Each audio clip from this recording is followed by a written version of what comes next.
All right, you primitive screwheads, listen up. They're coming to get you, Barbara. I ate his liver with some fava beans and a nice Chianti.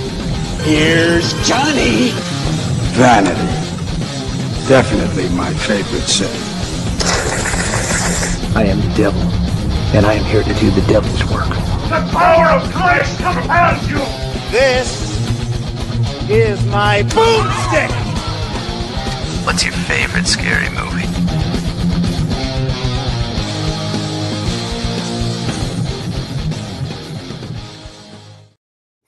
Good evening, and welcome to Shiver, a horror movie podcast. We are your hosts. I'm Daniel DeBona. And I'm David Ulloa. And we are here on our penultimate episode of the year. On episode 149, one episode away from 150 here on Shiver. So we are damn near done with the Year of the Monster.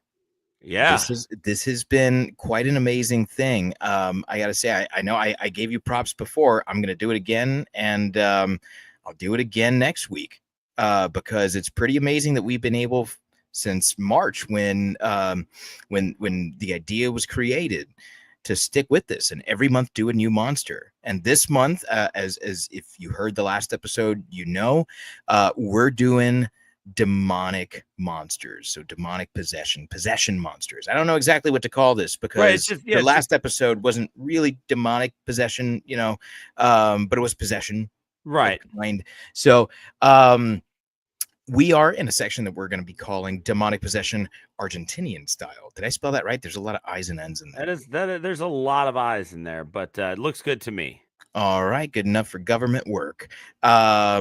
We are talking about an episode that we were supposed to do like back in February. I feel like it was before Year of the Monster. We were supposed to do When Evil Lurks. That sounds right. So we're doing When Evil Lurks. So this is an Argentinian possession movie, and this is one that when I first watched, I had such wildly disparate thoughts about. Like there was like so many great thoughts and then thoughts that were like terribly confusing. And you and I talked about this one when we watched it all those months back. How did you feel about it then? How do you feel about it now? So first off, I'm glad that I got a second watch out of this before we decided to do this one, because what you said there, how did I feel about it back then versus how do I feel about it now? Because I feel like I got something different out of this movie this time around, maybe because it wasn't a bundle of expectations. It was okay. Like I kind of know what I'm in for. Let me dive a little deeper. Right. And so this one, I'm actually kind of glad got shelved and came back, because back then I had some thoughts about it that it felt incomplete. It felt wonky, for lack of a better word. And upon rewatching it last night, I didn't get that feeling anymore. The way I felt watching it last night was that this is a very true to life telling of a style of possession that we're not necessarily used to, right? This idea of the rottens and all of these rules and these things. And it's very much Argentinian folklore, which, by the way, Argentinian Spanish, as somebody who, just has like high school Spanish, I still understand it when spoken, can't really speak it that well. Argentinian Spanish swallows a lot of letters. It does. And it's, in a lot of ways, it's like ridiculously formal. Okay. Is that, yeah, like it was just like, that was the whole time I'm watching this, like, cause I kind of knew what I was in for. I found myself trying to focus on like what they were saying, and like kind of comparing it to subtitles, stuff like that. But I did notice that Argentinian Spanish is a lot of, like, it's a lot of letters get lost in the back of the throat there. But anyway, so this movie, I think is, first off, I know for a fact that this is one of, if not the just straight up darkest pieces of film that we have ever dove into. It's incredibly dark. Oh my God, like how dark. But I think that it's really poignant and beautiful in its just like absolute depths of insanity that this movie brings. There's so much to this movie that really kind of blows me away. It's sad and it's gorgeous, and there's this story of a broken family, and there's so much going on in this movie. Like I feel like some sort of plot map of this movie has just got lines and stuff all over the place, stuff that's alluded to that we never really get a full rundown of, and none of that is bad stuff. We talk all the time about not wanting to be, over expositioned, right? And so this movie gives us exactly what we need as it moves along. I never feel like I got more than I needed. I never felt like there was something that they just forgot to mention. So I really like that. But ultimately, this movie, it's so hard to judge how you feel about it because you can't just go with your gut, because your gut when this movie ends is just a twisted knot of emotion. And it's like exactly that type of place where you shouldn't judge something from. And even after the second viewing, knowing how this was going to end, I still finished it and was like, God, I'm glad I've got 24 hours before I have to decide like how to rate this thing, because this movie puts you through it, man. This movie does the most when it comes to a possession tale. And I'm impressed by it. I'm occasionally maybe a little bothered by it, but on the second viewing, maybe some of those things work themselves out. There's a lot here. There's a lot here to unpack. I feel exactly the same way. When I watched this back in February, I think it was, I was struck by its beauty. The movie is beautifully shot. Like, it is cinematic as fuck. Like, lighting is perfect. Yeah. The blocking is perfect. The framing is perfect. Like, there is not one shot that is wasted in this movie. The dialogue is beautiful and haunting and everything that you want a movie to be.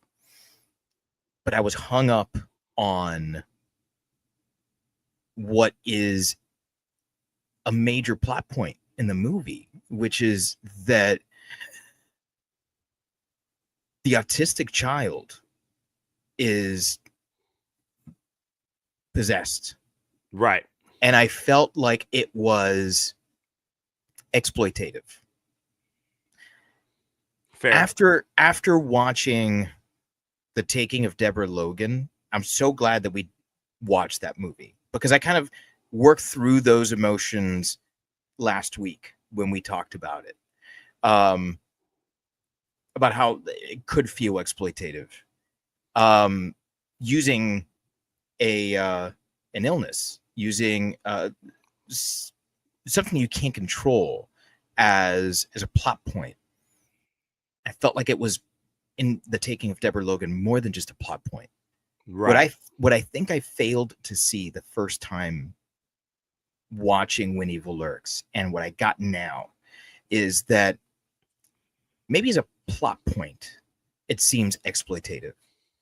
But when you take it and examine that plot point within the thematic elements of this movie, I think that it's as dark as the rest of the movie, but it's also as brutally honest as the rest of this movie. Right. I think the message of this movie is that we are all consumed by the burdens that we bear. And as not nice as it is to say this, when you have to care for someone, whether it's someone who has a physical ailment, a mental ailment, an emotional ailment, that takes a toll on you. And the possession in this movie, the rot that they keep referring to, the rotten, it's really the things that burden us, that weigh us down, that we feel turn us into a different person than what we wanted to be. Right.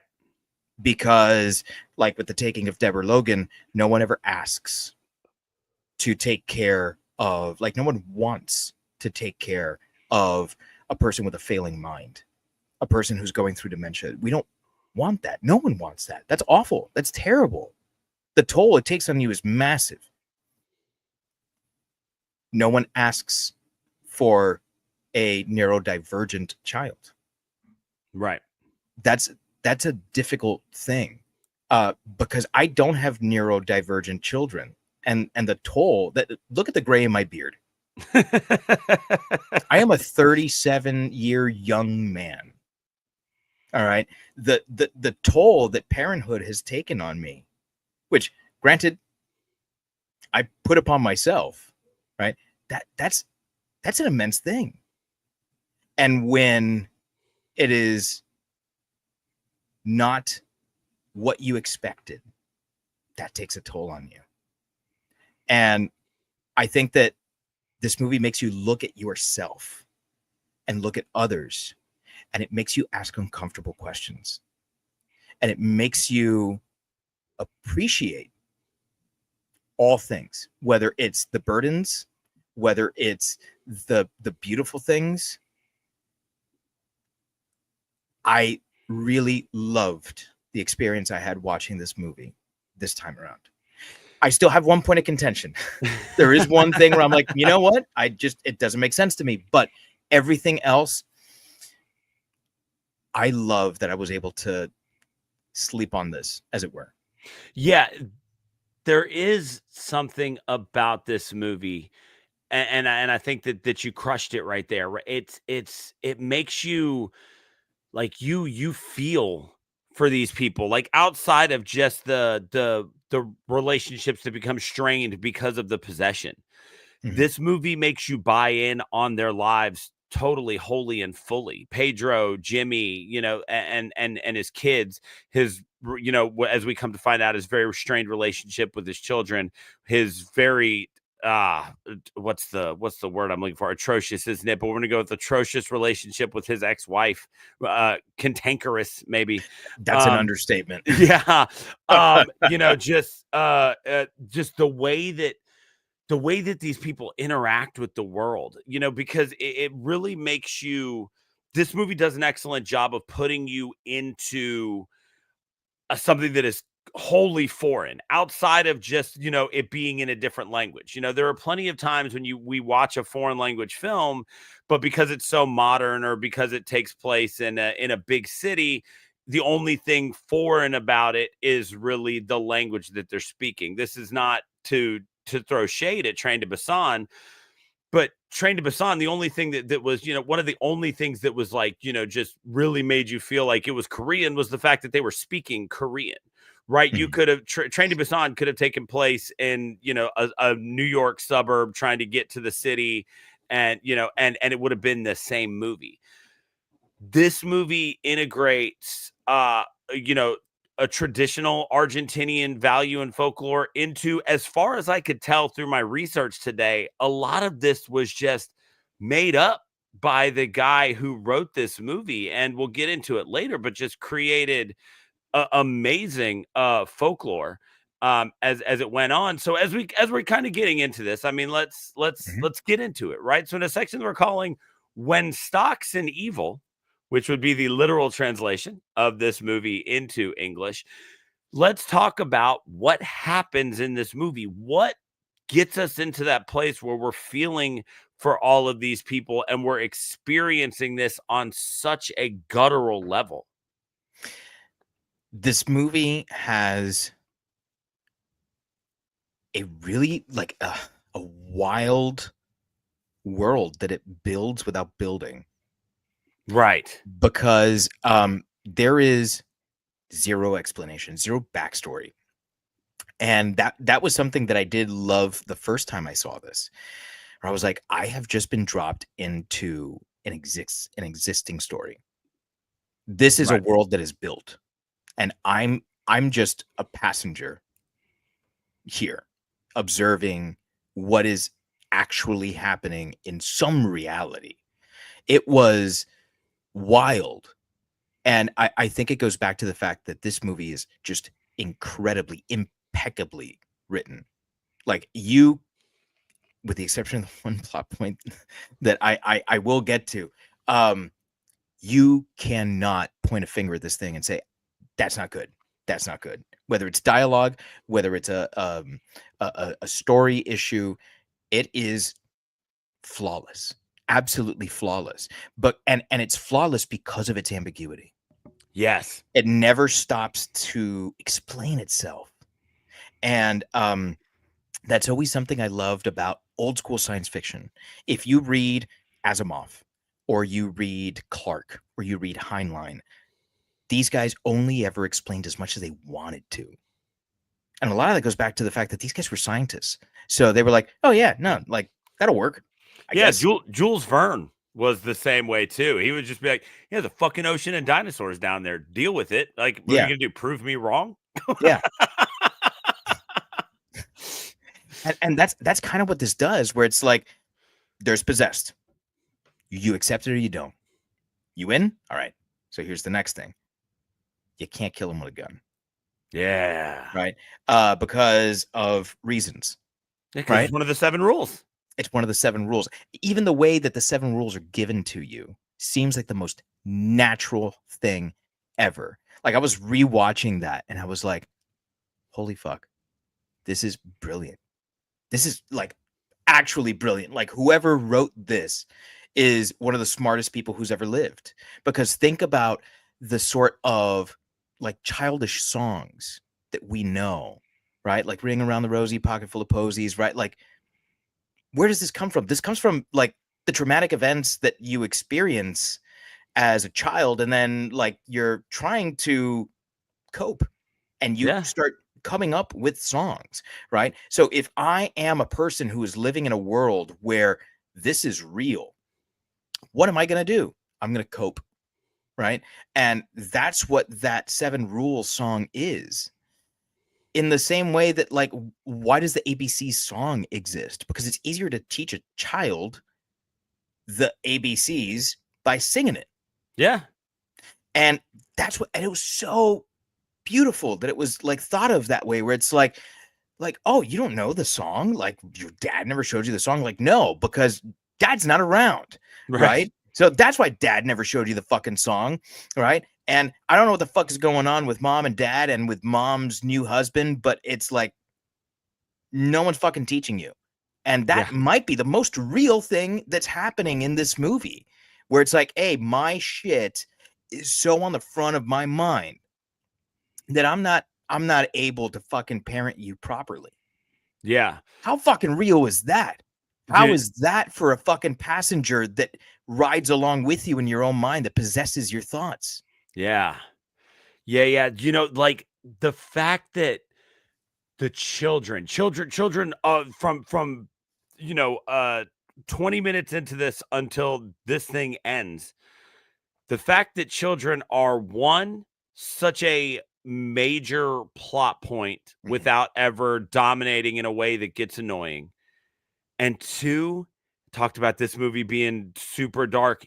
Children in no way safe.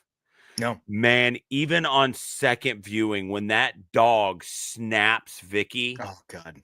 Oh, like, I've got chills again right now. It's so brutal. It was worse the second time around. Yes, it was. Yeah, like, I was so in shock the first time that I don't think I took it all in and noticed the way that they were showing me this dog ragdolling this little girl before dragging her down the street. At no point in this movie was a child ever safe, but also at no point in this movie was anyone ever safe from a child. Yeah. Holy shit. Like, it was so much, and it was so bizarrely unique, you know, in this feel that the first time we meet a little kid, we watch her end, then we watch her become a possessed, and then you're just constantly in this weird headspace about kids for the rest of the movie. They're a major plot point. Like I said, this whole relationship that he has with his children, or lack thereof, is so bizarre.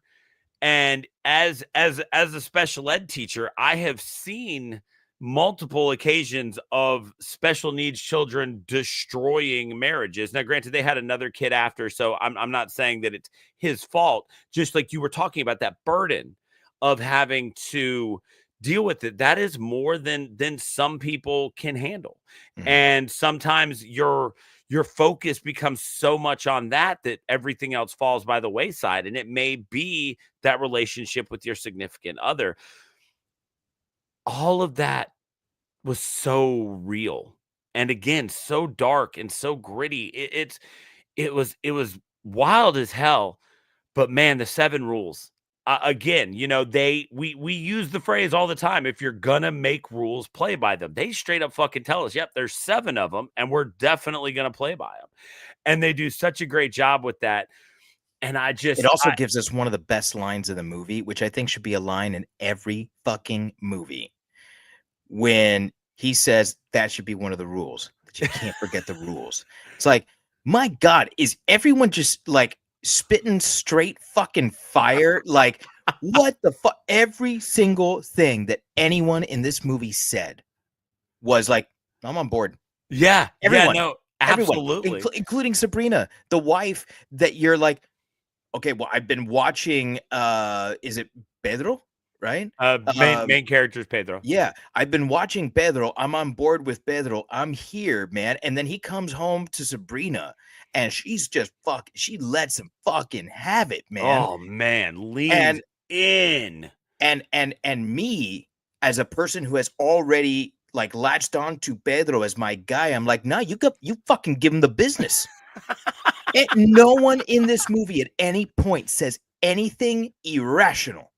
Yeah, no, it's amazing how then when it is treated as irrational, we're immediately shown that what they said was completely rational.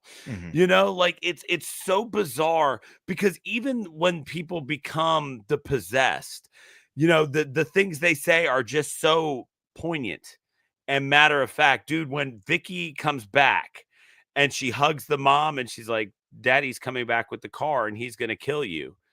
And you're just like, what? And then all of a sudden you get hit by a fucking truck and you're like, yeah.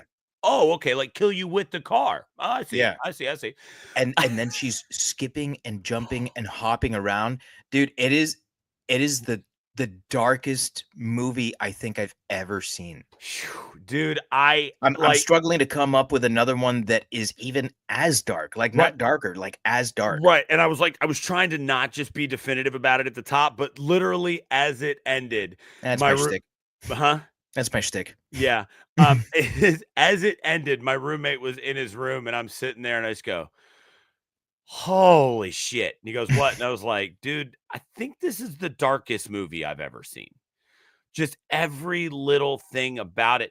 And it was funny because I was talking with somebody at work today and they were asking me about the movie, and I was telling them, and I was like, this movie is insanely scary, but it is also just, it's dread. This is one of those movies where as it plays on, it just weighs on you. I keep talking about living these experiences with these people. Like, you feel every little thing that happens in this movie because it is so beautifully written, so wonderfully paced. This thing is every time you just kind of got your wits about you, something else bizarre happens, man. They finally get to the woman's house. They're getting situated. He finally gets his son to go to sleep in the car, and then you just see that like shambling body through the car window, and then that's a bloody handprint that just smears across, and you're like, oh God, she's back. She said she knew where they were, and she did. Like, she found them. It's so insane to me the way this movie made me feel with a very limited number of like jump scares. this movie is just truly, truly dreadful and horrifying. Dreadful in a good way, if that's a thing, right? Like it fills me with dread. It touches on a lot of things. Like I said, I went and I tried to do kind of the research into like these 7 rules and stuff like that to see if that was Argentinian folklore. It does seem to be kind of, it stems from that a little bit. And then the guy who wrote this film, Damian Runga, he Great seems pronunciation. thank you. He seemed to just kind of like take like a little sprinkling of like Argentinian and Catholic folklore. It's a lot of Catholic, and then stuff. Yes, and then just kind of like make his own thing with that. But man, you talked about how beautiful this movie is. And as you're watching it, this is a movie where so many amazing scenes, the story is told through beautiful shots. For as well as this movie is written, so many times the story is told through just an absolute beauty of a picture put on there. And the first one that really got me with just how gorgeous it was, and then simultaneously brutal, that scene on the farm when the wife freaks out and she's screaming about the one goat, and he fires his gun and they all run off except the one, and she's screaming at him, "You're gonna damn us if you shoot it. Don't shoot it. You'll damn us all." And the fucking goat just walks up. Like, I mean, just that gangster ass move from like every movie, Oh shit. Okay, so I had another one. That is a great and then shot. the goat walks up and puts its forehead on the shotgun.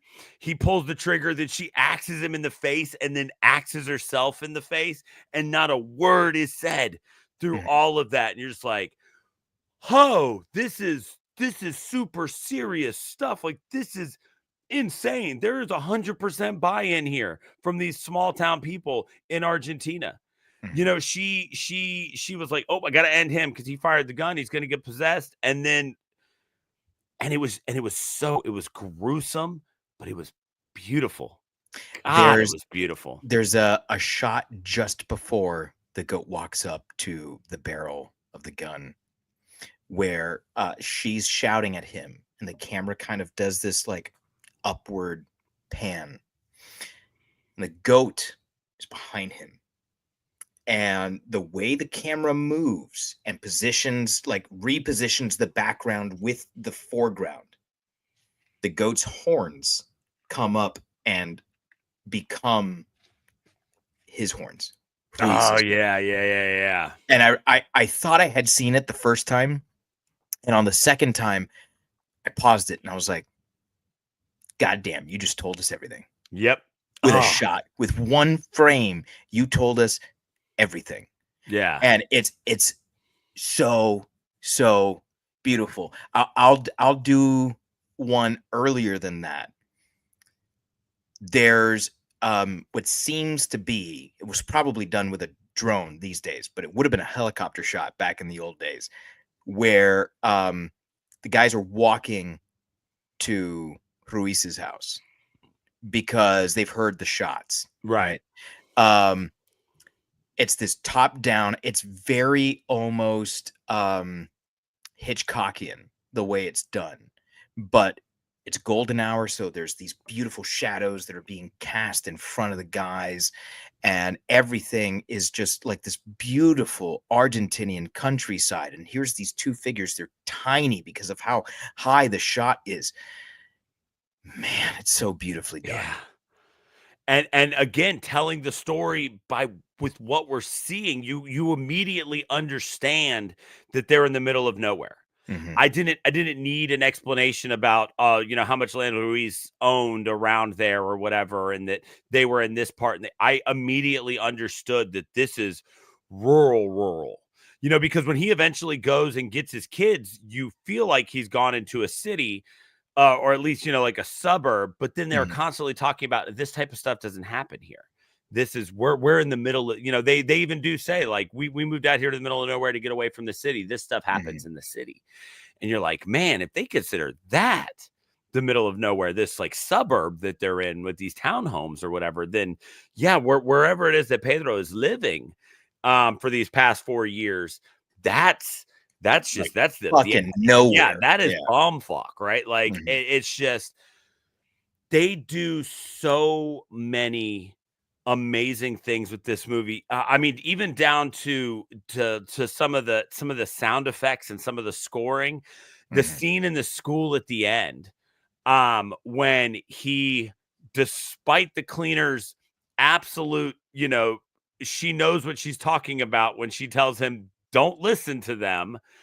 They're trying to separate us. He goes off to try to find the axe, and you hear that machine thing that she was building clatter to the floor, and you just hear that sickening thud. And then it cuts over, and it's a kid literally beating her in the head with a hammer. And like that sound, man, like it gets you right in the stomach when you hear that sound.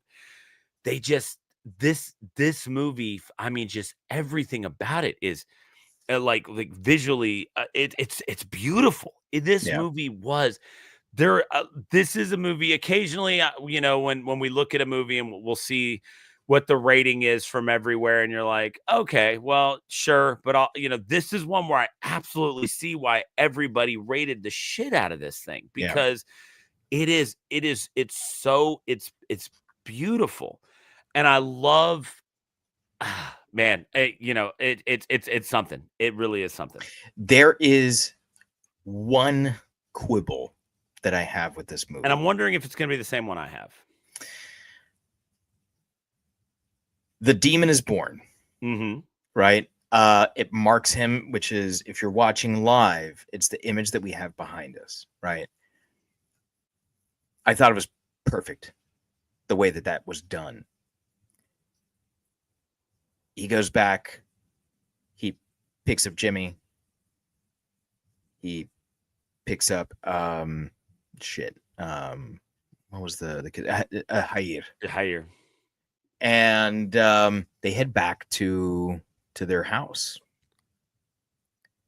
They find the first kid, the one whose brother was the original Rotten. The one whose brother was the original Rotten, and then he tells them exactly what happened. Right? Jimmy has an idea that the kid's still there because he's got nowhere to go. Right? And he talks to him, and he was like, "So what happened to your mother?"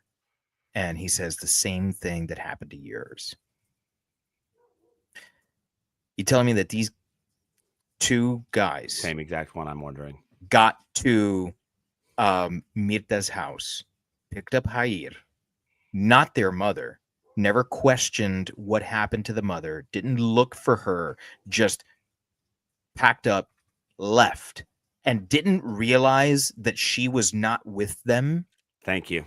It in no way ruins the movie for me, because I think it is a plot hole. It is a straight up hole in the movie, and it sucks that it happens at the very end of the movie, because the same way that the movie ended before the first time I saw it, and I had that thought, the movie ended again. I forgot that this is how the movie ended. Yeah, I knew that she got eaten. I knew that, it's a haunting and beautifully shot moment when he comes out of the house and he drops to his knees and just, he's done. He's defeated. Beautifully done. How do we get there? Yeah, after a second viewing, the only thing I can possibly figure is that there has to be some sort of scene that got cut that maybe explains why they're not confused as to why their mom is not there when they get back. But Jair is. It's the only thing I could come up with, because I had the exact same thought, because and don't get me wrong, even if you were wondering where your mother is, finding out that your son ate her is a horrifying thing to come to terms with. But he also seemed to be simultaneously coming to terms with the fact that his mother was gone, but they drove a long time to get to this woman's house. So yeah, it's like, when did she go missing that they didn't notice? I had the exact same thought. I had the exact same moment, and I was like, there's got to be like some film on the editing room floor. I know that doesn't really happen anymore, but you know what I mean?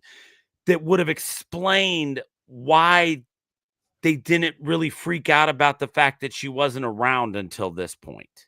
Because the what you're supposed to gather from this is that when he was, for lack of a better word, cured in his mind by the demon, when the demon finally unraveled the knot, and he walks in, we're supposed to assume that while they're off at the school doing all of this, that's when he ate her. Where did they think she went? And you're right, it doesn't ruin the movie, but it is a major plot hole that also bothers me. So I'm reading that it's an intentional thematic element for the movie, because routinely women tell men not to do something, and then the men do the thing. Okay, that's not wrong. Which in all cultures, but as a Latino, I'll say machismo is definitely an issue in Latino cultures, and maybe this is commentary on that these two guys are so wrapped up in their own bullshit that they just don't care, or not don't care, but can't care. Right. Meat does the perfect example. She's like, hey, don't leave me alone. They're lying to you. And he's like, but I got to try something. Right. It's like, what do you want me to do? Sit here and just fucking listen to you? Like that's, and that would be perfect commentary for a Latino horror movie. Now, in that case, why would they have gone to pick up the mother in the first place? It introduces that element to the movie, in which case it makes her a plot point, an exploitative plot point. I don't know. I think the less I think about that, the more I like the movie, because unfortunately it is literally the last thing that you're left with. Yeah. And it's a brutal moment that, like, you have ignored what people, specifically a woman, has told you about your son, and you haven't taken care of your son, and therefore that led to the destruction of your family. Yeah. All of your family. Yeah. So I mean, that's a hard pill to swallow, and it's one that we need to swallow. We need to know that we are responsible for our own actions, and not just for us, but for those that are around us. Yeah. So that was, yeah, you're right. It's a weird thing. And when we were talking off air before we got started, you were like, but one of the things we were talking about for rating kind of directly like that. I was like, oh, okay. Yeah, he's going to bring it up. So good. Because yeah, that is the one glaring, and I say glaring oversight to me as the viewer, feels like a glaring oversight. But if it is, if it is a thematic thing, then I don't know. I guess maybe I wish it would have been done a little bit differently. But yes, so that was that was wild. One thing about this movie, and it's not a negative thing. It's just kind of when this movie first starts, the first couple of scenes we get with the rotten, and you've got this just disgusting, bloated human being who is trying to birth this evil onto the world. And you're like, man, that is so gross. And the special effects are amazing. There is a stark difference between the practical effects we get in this movie that are amazing, the rotten, when when Sabrina is walking and literally eating the brains of what was the other child, Oh my Santino, God, yes. and What a scene, she's man. just walking and just scooping his brains out and eating it. Like, I mean, you could see the gray matter and the viscera just falling out of this boy. But then there are a couple scenes where it's like when the truck hits or when the axe hits, where it's like, okay, that the CGI ones aren't that great. Like they put their money into practical, which I appreciate, and they Mhm. limited the CGI. Because the CGI not wonderful when it happened, but credit where credit's due. It's probably because when they did practical right in this movie. Yeah, and if you have to put your money in one, I'm always gonna say, yeah, put your money in practical special effects. And I don't think that the CG effects were ever distractingly bad. No, absolutely not. They were mediocre, maybe. Which I know we have like this negative reaction to the word mediocre. Mediocre just means like it's not good or bad. Like it just is. It's You know? lukewarm. Yeah, it's lukewarm, which to me is okay. Because like think about how many horror movies I love that have like shit special effects. Yeah, You know? no, absolutely. Wait, go back and listen to our Piranha 3D episode. Yeah. So I agree with you there, man. And I think that brutality has to be there for the story to hit as hard as it does. If we don't see Sabrina literally scooping the brains out of Santino's head and eating her son, eating him up, like that's number one, it's a really on the nose reminder of what we do to our children, but also like what a fucking scene. Like it hits so hard, man. It really does. And the way he just like he's cruising past with the lights off, just trying to not be noticed, and she's just completely unaware that he's even there. And the way she's like shaking, like And that.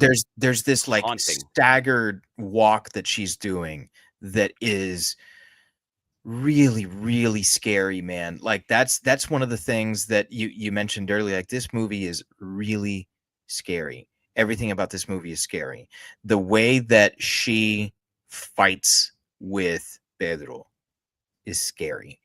Yeah. Some of the scaredest I've ever been in my life, in fact, probably the most scared I've ever been in my life, has been when I thought that there was no coming back from this fight. Whether it was with my wife, with my parents, with a friend, whenever something got that heated, it's like, man, in my brain, I was like, this is really scary. Like, where do I go from here? Right. Like, can I diffuse this situation?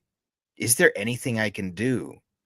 That's a really scary thing. And I just, this movie speaks to so many different people on so many different levels. If you're willing to, number one, be assaulted with brutality in violence, but also be willing to be introspective.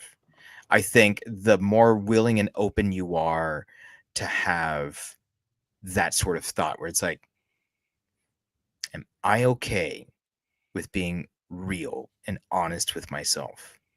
The more you get out of this movie.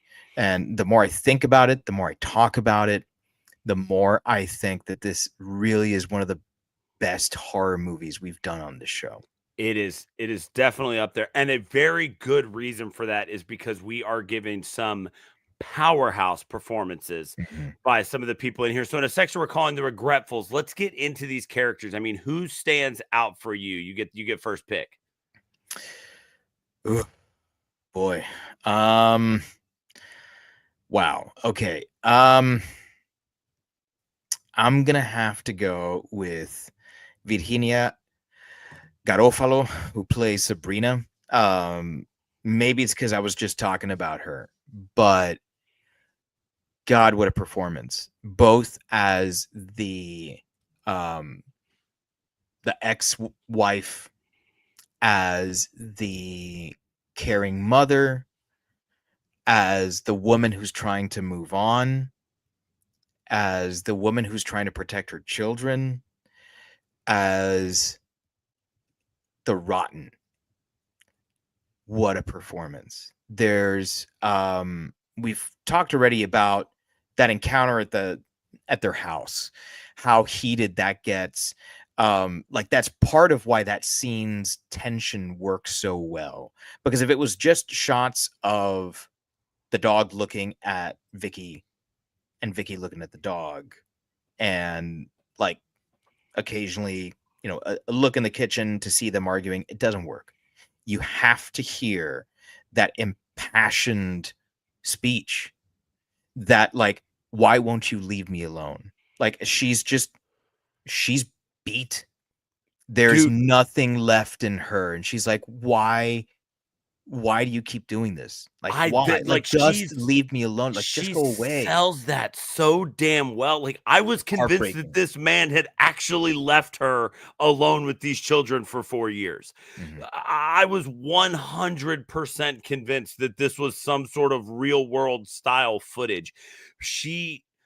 God, man, the way that she delivers that is incredible. And she's crazed but not out of her mind. She's absolutely broken at this point. And from her perspective, he's just throwing all of this in her face. And man, yes, so good. And then as a rotten dude, even after being hit with the truck, and she's sitting there and her head rolls back and she looks at Jimmy and she kind of smiles and she's like, Jimmy, you once told me I was beautiful. Do you still think that now? And it's like, oh, like it was, oh man, she was something else, dude. And even like just with her voice, man, because that phone call that she has at the gas station, where it starts off as what have you done with my children? Where's my children? And then it's a switch that's flipped. Yeah. And, she starts saying all of these things which may or may not have been true. But because we know that the rotten prey on your fears and your insecurities, like obviously Pedro was an insecure man. And that's probably where a lot of the issues came from. It's possible that she slept with a bunch of people behind his back. But we don't know. Right. But the way that she plays with that. Oh, yeah. And that's just because you're just a tiny, tiny man. Like, God. Oh, man. Yes. There's nothing that gets at a man more than to call him small. Yeah, no, absolutely. Insignificant. Like, dude. you don't matter. Yes, like, yes. The last threads of toxic masculinity that I'm trying to shave off of my life felt that. Mm-hmm. Like I was like, oh god damn. Like she's cutting off his nuts, Yeah. Like I would if I would rather you be like, that's why I had sex with everyone in town, than be like, because you're a small, insignificant man. I would much rather, if I had to take just one of those two insults, then please, yes, tell me that you slept with everybody in town. Come for me that way. Yeah, don't. You're right, because that is, yeah, like like the list of words that you are just gonna piss a girl off. Right. It's like, here's what I say if I'm just trying to make you mad. Mm-hmm. That's the top of the one that you use for guys, is you just call him insignificant. Yeah. And man, she leaned in on that. The performance was incredible. I am going to go with Damian Solomon as Jimmy. He, first off, I kept thinking this dude looked familiar. I went and looked up his IMDb. I have not seen anything else with him in it, but this dude is apparently an Argentinian scream king. This guy makes you ain't kidding. Makes almost exclusively horror movies, from what I can tell. Then I eventually realized when he had the hat on at the beginning, he looks like Benny from The Mummy, and that's why I kept thinking. Yes. Wow. That's why I kept thinking he looked familiar. He looks like Benny from The Mummy. But he puts on such a dynamic performance from at the beginning when we're kind of, he is painted as just kind of like the bumbling younger brother who doesn't, he doesn't quite do things right. He doesn't quite follow all the things, he takes the bullet from the rotten. So they're, it's going to follow them and some things like that. But there is such a dramatic change in him at that scene at the gas station after Pedro breaks the phone and just collapses on those tires. And he goes in and suddenly he's in the big brother role. Mm-hmm. And he's got that moment where he leans over to him and he's like, you've got to get up. Like, the kids are looking. You don't want them to see you like this. Like, this isn't what we need at this moment. And it's such a real big brother, little brother thing. Mm-hmm. I'm 6 years older than my younger brother. And I'm usually in that role where I'm like, we're going to figure this out. We're going to do this, that, the other, like, okay, quit being an idiot type thing. But then in the bevy of idiotic moments that I have had in my life and watched certain parts of it fall apart, he's always somebody I can lean on. And the performance that we get out of Jimmy doing this, he flips that switch so effortlessly to go from being, like I said, just bumbling little brother to, okay, like, you need me now, like I normally need you.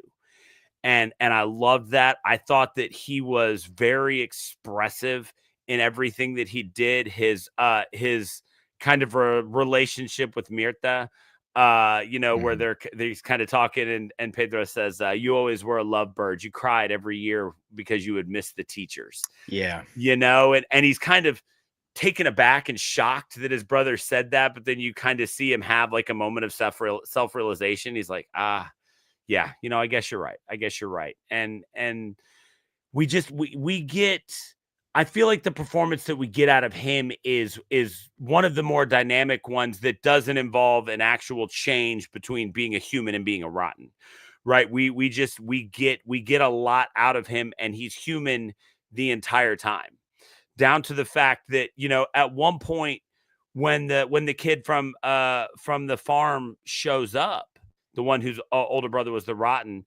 And Pedro's like, yeah, just go sleep in the barn, whatever. And Jimmy chimes in. He's like, dude, he's lying. Of course he's lying. Everybody's lying, like, all the time. That's all people do. And Pedro's like, but maybe he's not. It doesn't hurt to help him out. And you see him have that moment where it's like, well, he is my big brother, right? So yeah, he obviously knows best. Right, Yeah. Exactly.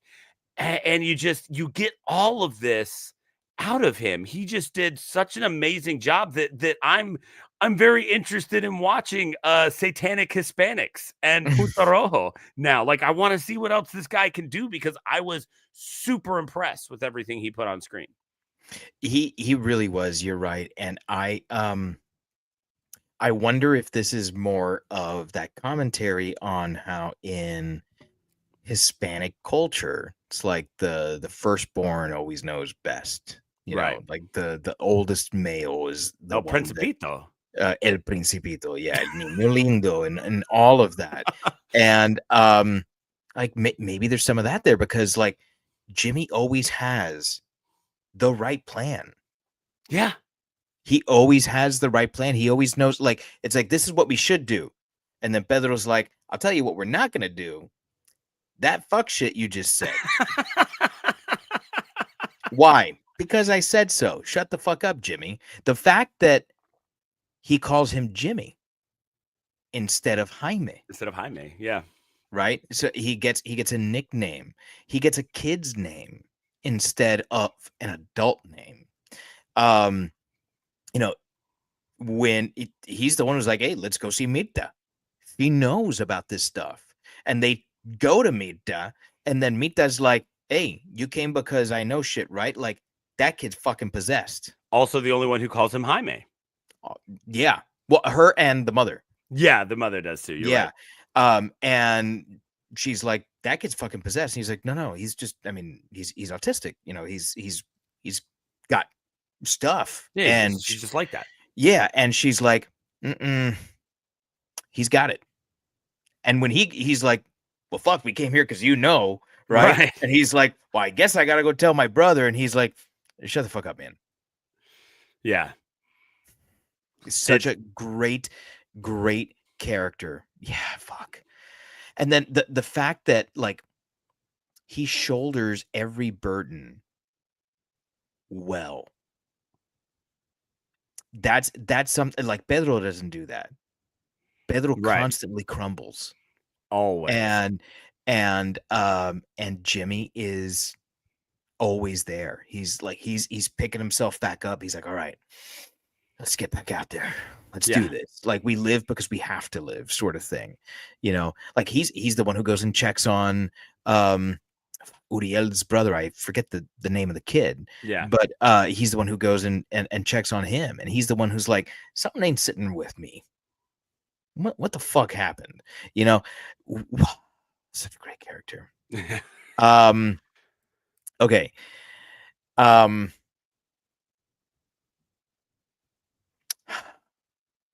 Isabel Quinteros as Maria Elena, the mother of Uriel. Such a powerful performance, man, because I know that woman in the form of many different people. The woman who is trying to do her absolute best for all parties involved. Who the last person that she's thinking of is herself. The way that she tells you so like nonplussed, I called a cleaner to come and kill him. Yeah. And then in the same breath says, please don't hurt him. That is sad and beautiful all at once. Yeah. There's so much pain in her, so much suffering in her, and so much care in her. And I know that it's a smaller role that but by the time the movie's about like 15 minutes in, we don't see her again. But God, it's and then the fact that I don't know, maybe it's just like my personal like family history of like what, you know, I don't want to leave the land and I don't want to leave my children and I'm trying to do best by the land and I'm trying to do best by my children and I've got you know, it's just it was an emotional performance for me. Yeah. No, you're right. She commands the little bit of screen time that she has. So the other one that, you know, we have to get to is we've got to talk about Ezequiel Rodriguez as Pedro. Man, you mentioned earlier that Pedro crumbles, right? And he does. He always does. He gets an idea, he kind of runs with it. When it doesn't play out, this dude does not call audibles well. He, you know, he sees. That's one way of putting it. Yeah, you know, like he's got a plan in his head, and when it comes apart, he comes apart. Guy's got a pass rate like fucking Tua. Ouch. But what Rodriguez brings to this role is how he, while he doesn't think on the fly well, he gives us that machismo that you were talking about, right? That even as he's watching everything that he planned fall apart, he will be goddamned if the plan is going to alter. He is seeing step by step. None of this is playing out like he saw it in his head because obviously he did not think it through well. If he had stopped and thought for a second, you have to know that your estranged ex-wife is not just going to let you show up and have her and the kids jump in the car with you because some mythological creature is now loose in the town. But he didn't think about that. You're not a hero for coming back home. Right, exactly. Like you're just shit because you're dragging all this back up. Like we were doing fine this morning when we woke up. We were about to have some breakfast. It was going to be a good day. But he doesn't see it that way. And it's amazing that we're given this performance that is just oozing with this absolute I am all that is right in the world and everything I think goes. And it's given to us by a guy who never looks like he fully believes it. He is presenting constantly. This guy, his son's autistic. He's the one who's masking the entire movie because he's the one who continuously puts on the show. You talk about shouldering the burdens. We watch him shoulder the burden of being El Principito, right? We watch him try to pick up his children, his brother, his mother, his ex-wife that hates him and put them on his back because he views it as his societal role. This is what he has to do. He, regardless of the relationship he has with Sabrina, he has to take care of her still because he's still her first husband, right? He's got to take care of his mother. And, he's got to take care of his little brother. He's got to take care of his kids. This is what he has to do. But when you really, and this is something that I got much more out of the second viewing, when you really look at what Rodriguez gives us here is the picture of a man who has no fucking idea what he's doing. Yeah. Not for a second does he ever know if he's about to zig or zag. This man is living as in the moment as you possibly can. And whereas in the first viewing, I got all of the machismo vibe that I was talking about at the beginning, what I got in this viewing was a dude who's just so fucking scared for everything in his world that he has to pretend like he's not. And that is one of the reasons I'm glad we got a second viewing of this one before we talked about it, because it didn't occur to me how scared he was all the time on first viewing. And so I've got to give that credit to Rodriguez because, if I can watch you do the exact same thing, same movie, stream it in the exact same spot twice and get something different each time, then that's on the actor because he gave me a layered performance that it took me a second to get through, and it was incredible. It really is. And the thing that I love is because men very typically don't show weakness, right? Or at least we think we don't, right? Right. It seems like he's holding it together the whole time until he's not. Right. Right.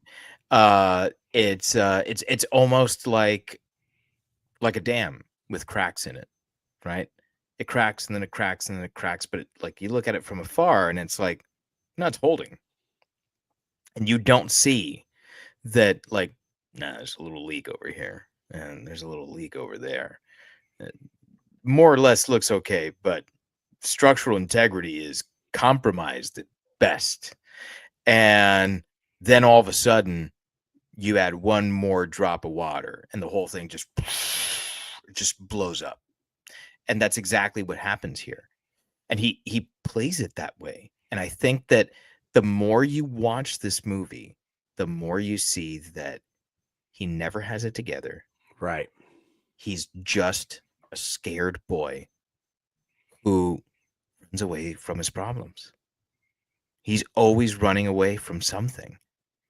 He ran away from his wife. He ran away from his kids. He ran away from his mother. He ran away from, and now the more I talk about it, the less I care that they didn't address finding the mother. Right. Because the more I think about it, the more I would think he would be so consumed by what has happened to him that he would forget his mother. And I mean, it's a wild performance that he gives. It is, I think, the best performance of the movie because it's the one that we get the most of. But it's up here. He's at 100 the entire time. The thing is, everyone else is at 100 too. Yeah. And there's no weak link in this movie. Not a one. Yeah. But that leaves us with one thing left to talk about. I'm saying thing. The something different inside you, right? The possessor, as it were. So we've got rules, we've got rotten. How does it function for you in this movie? So much like I did last week, right? So I want to adjust kind of the folklore that they've given us here. So we've got the 7 rules: no electric lights, no firearms, don't name the evil, avoid animals, neurodivergency causes problems, the demons can possess humans and animals, and then I did love the joke of like, well, that was only 6. And the grandma's like, what? Oh, that's crazy. And then it's later on that Mirta tells us the 7th rule is you can't be afraid to die because that's what they'll feed on. I love that they gave us that, right? Because in Deborah Logan, in Emily Rose, and these others that we've talked about, there's one specific face to the evil. There's one, whether it be the actual demon that we get to see or whether it be one specific person who's possessed. What we get in this, outside of the original Rotten, which I'll get to in a second, is we get an evil that just seeps into a society to serve a greater purpose, which is the birth of the one from the big bloated body of Uriel. And so I love that they take the time to establish all of that, because we see Uriel in the beginning and we see him again at the very end. And if that was the only possessed figure in this movie, then it's just a weird, gross face. But what we get is a concept. And in I believe it's it's a lot of people have said it, but like in Inception, they talk about, that's the thing about an idea can't be killed. And so we get this concept, this idea of just evil taking over. I love that while it is folklore and there's children's songs about it and stuff, the city nearby has a protocol for what to do in the event that they think this is happening. When they're with Mirta at one point, she says the city lights are off. They've activated the protocol.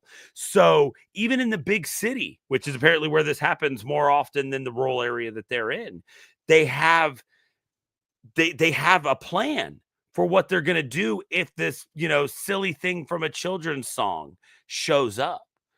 And I think that's the essence of what makes folklore so interesting, right? Is this idea that you do eventually water it down and you turn it into the stuff of children's tales, but the people who take the time to know the dark origins of it can, you can take it very seriously, or you can at least just understand that it comes from a very dark place. You're talking about Ring Around the Rosie. I mean, that's a European plague song. Right. That was something that children just sang because they got to do something. Everyone is dying. What, they killed like 1/3 of the population of Europe, so they needed something. They needed something to make it less scary and tangible. So by creating by having these 7 rules that they teach in the song, I think that all of that is genius. I think that what we get out of the rotten, the evil, the darkness that consumes these people, assuming that Uriel is the only one that's an actual demon, that the rest of it is just kind of, the rest of the evil is just swimming in Uriel's wake. what we got is the most fucking evil, right? Like this is the Vanta Black of demons.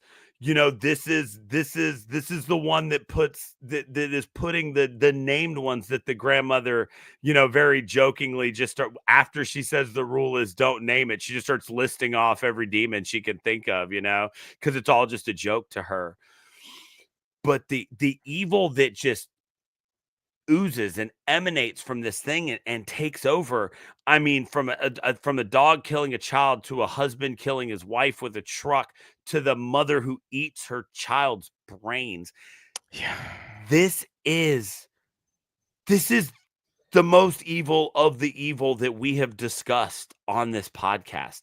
There is nothing about this. This is on par with like the evil in Oculus that only has malintent. There's no personal gain in this from what we can tell. This is about chaos and destruction.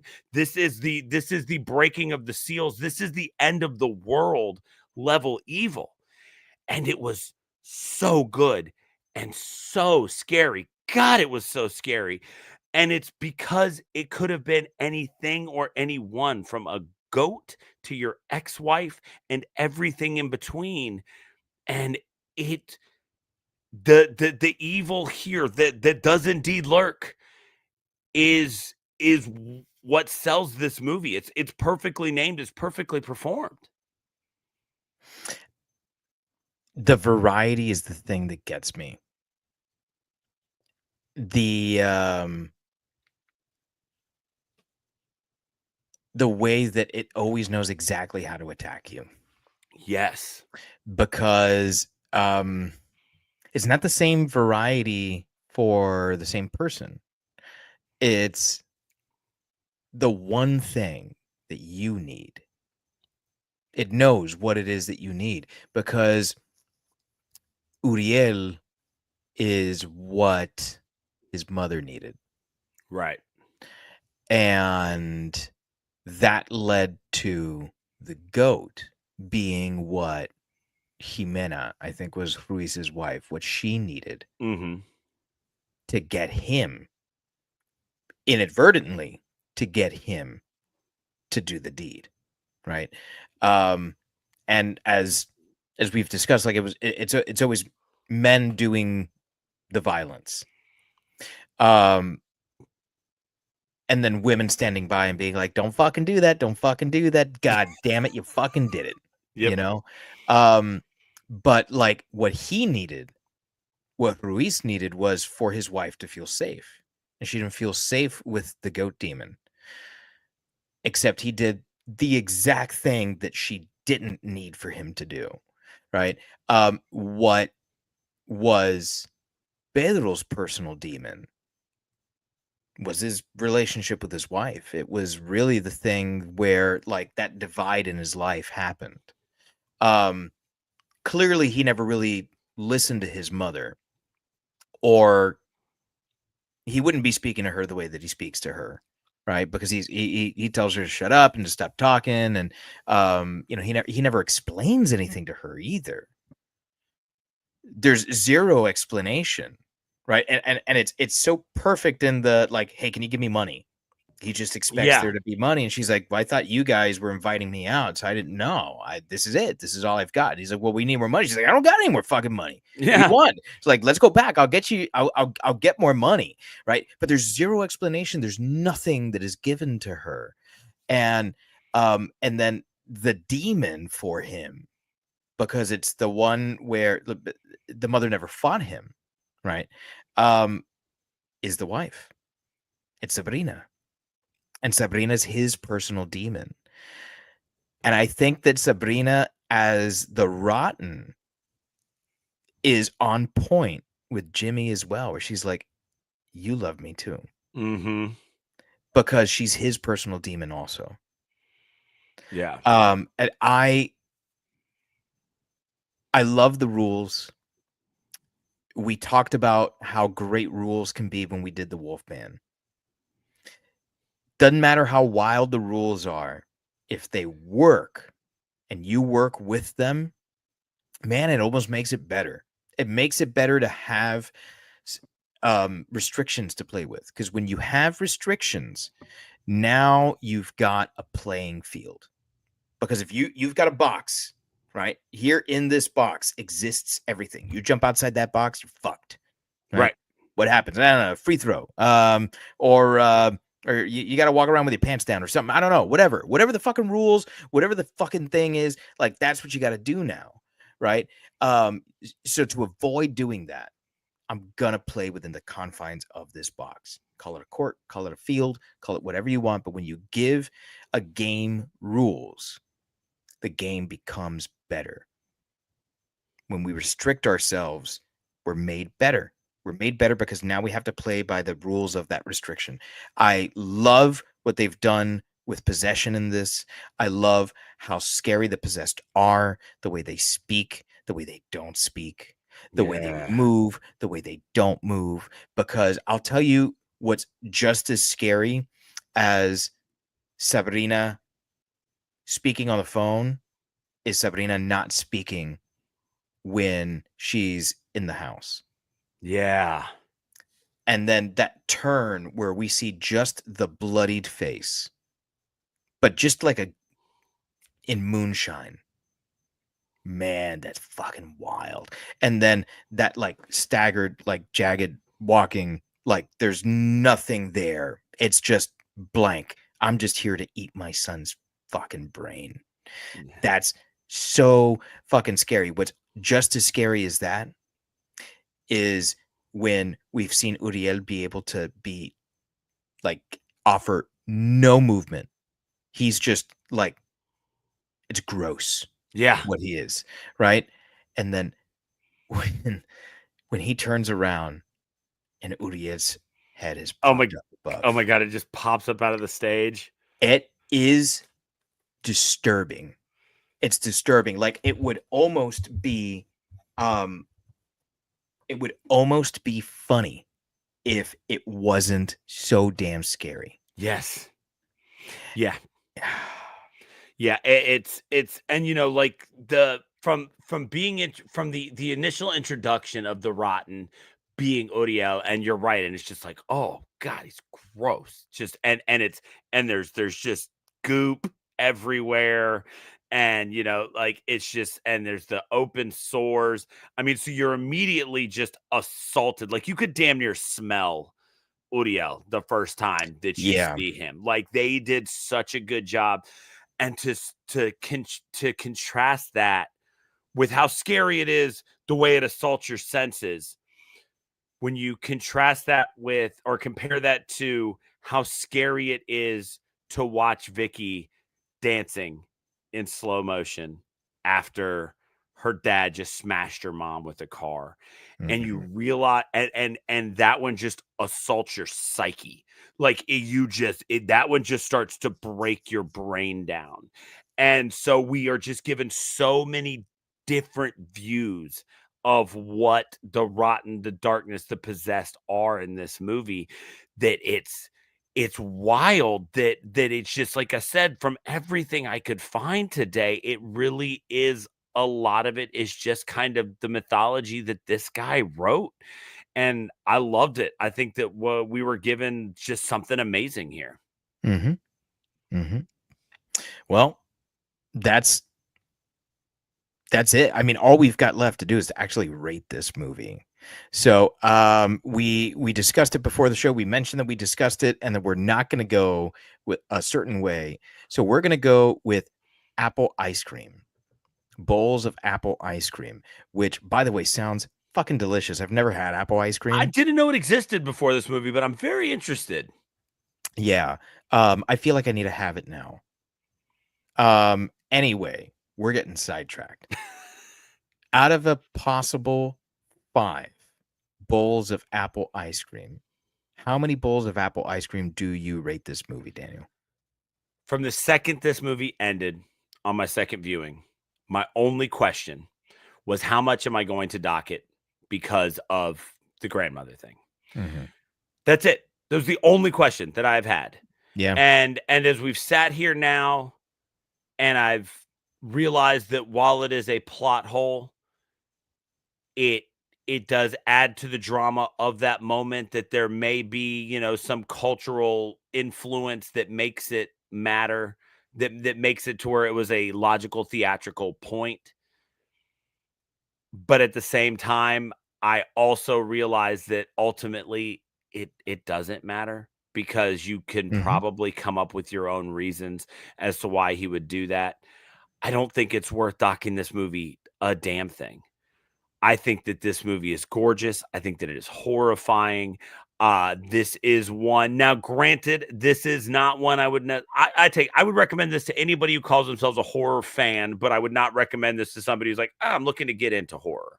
Right? You gotta dip your toes before you jump in the deep end of When Evil Lurks. Yes. But I can't think of a single reason to knock this movie. I've only seen it twice. So I'd not, and because of the fact that there is a plot hole, I can't perfect it, but I can absolutely give it 5 out of 5 apple ice creams. I'm right there with you, man. I'm right there with you. I think it's perfect. Yeah. The only thing I found wrong with this was the issue of how could they leave their mother and not realize it? And the more that we discussed the thematic elements, it makes sense. Right. It makes absolute sense. So, 5. Yeah. 5 bowls of apple ice cream. A perfect movie.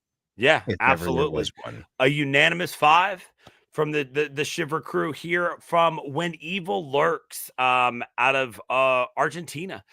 I mean, this year has surprised us a lot. With we've really gone. You know what? The Year of the Monster has also provided us with a chance. We have gone all over the world. I sat down and thought about today. I mean, we've touched on Antarctica and Australia. I think are the only continents that we left out. Right? We've been to Africa, or at least African heritage stuff back when we did His House. We've now done South America. We've done Asia. We've done Europe. We've done North America. We've hit it all. Mhm. If you got a great Australian horror movie out there, let us know. But and the best way to let us know is to head over to shiverpod.com, where you can find links to all of our social media. We are on Instagram, Facebook, YouTube, and Twitter. All of those things at ShiverPod. Make sure you give us a follow. Let us know what you think. Also, we say it every once in a while, but a 5-star review, recommendation to a friend on wherever you listen to your podcast. That's going to be one of the best ways that you can help us out. We do love doing this. And next week, we will be finishing the year with episode 150, and something that we have been talking about behind the scenes doing for a long time. For episode 150, we're going to go back to the absolute seed of what Shiver could be as we redux The Exorcist next week. We're going to bring it back. We're going to hit it with our new format. We're going to let you guys know what we think about what is the first possession movie that pops into most people's minds. You knew we had to do it to them here at the end. So make sure you check us out next week. I believe we're going to be recording on Sunday, the 22nd, Yeah. if you're one of the people who like to watch us live. If not, just keep an eye out on all those things. Life has been up and down. The Instagram's been a little hazy. I've been trying to get better. Got some good stuff on there lately. Been getting some good reactions. So thank you to everybody who tracks us down on those social media sites. Absolutely. So, on behalf of all of us here at Shiver, fight you very much.